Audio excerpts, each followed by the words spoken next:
Of Atticus. In a log cabin, there was a turtle named Atticus sitting in his favorite sofa by a warm fireplace. He was in a pensive state, contemplating his life since he just turned 200.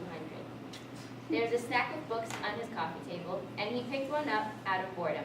Flipping through it, he caught something that put a gleam in his eyes. It was a picture of a pelican, and he proceeded to read all about the island of pelicans. Upon further reading, an idea began to flourish in his elderly brain. He decided to plan a trip to Pelican Island. He knew that there would be challenges and disapproval from his family and friends. On Turtle Island, turtles are private and secluded. The belief is that turtles should stick to their own kind. It is an unwritten rule that when turtles turn 200, they are expected to migrate along with other elderly turtles to a secluded part of the island for retirement in hopes of keeping the turtle culture alive.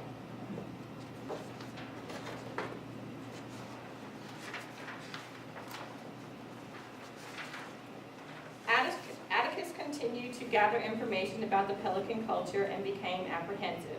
He realized how vastly different their culture is from his own. He learned that the pelican culture is more open and free-spirited. Still, he began to contemplate a trip to Pelican Island. The differences put a sense of insecurity in Atticus. He realized that to continue on his journey, he would have to face the notion of doing it alone. What if they don't accept me? Can I do this on my own?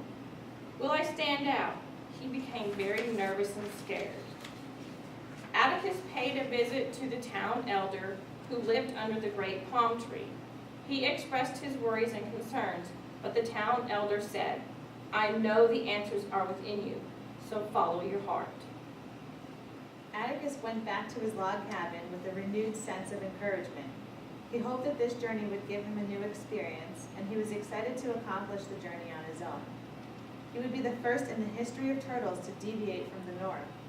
The next day, Atticus set out on his journey to Pelican Island. Along the way, he met various animals who had raving reports about Pelican Island. The animals were welcoming and friendly. When Atticus arrived, he met a pelican named Sandy at the entrance. Atticus observed the kindness in her eyes. She was very welcoming. Sandy and Atticus spent a few days together and learned so many things about one another and their cultures. She took him around the island where she introduced them to her diverse group of friends. Pelicans, fish, monkeys, iguanas. They spent days hanging out learning about each other's cultures. Atticus explained to his new friends, "I notice how different this culture is from mine. Compared to my culture, your culture is more open, and the idea of the outside is very welcome. I wish my culture were more like that." Sandy responded, "As animals, we fear that we don't know because it put a sense of uncertainty in our heart. But the whole point in gaining experience is to learn from each other."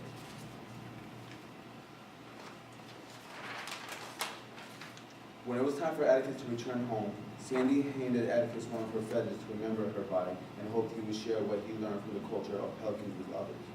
In return, Atticus gave Sandy a rock from Turtle Island in hopes that Sandy would do the same. They both agreed that a lasting friendship has been made and that on the next adventure, Sandy would visit Atticus on Turtle Island.